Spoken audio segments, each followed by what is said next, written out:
Hi, thanks so much for joining me. My name is Rhiannon and I'm one of the founders of BBQ Spit Rotisseries.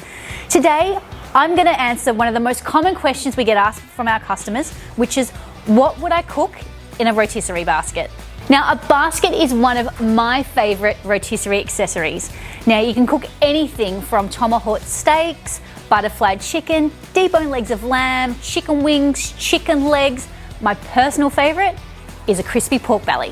Now, the baskets have been designed with these different levels, so you can adjust the depth depending on the thickness of the meat that you're cooking. Now, the great thing about cooking in a rotisserie basket is how it significantly reduces your cook time. Think about a chicken.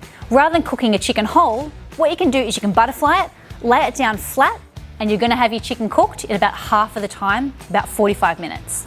So here at BBQ Spit Rotisseries, we have a couple of different size baskets. So if you've got a 10 mil skewer, we've got this size here, which is good for up to one chicken. Or if you've got a bigger skewer, our 22 mil skewer, you can actually fit 2 butterfly chickens in this larger size. If you'd like to stay connected and keep on upping your barbecue game, don't forget to hit the subscribe button, leave us a comment below, give us a big thumbs up, and I look forward to seeing you in our next video.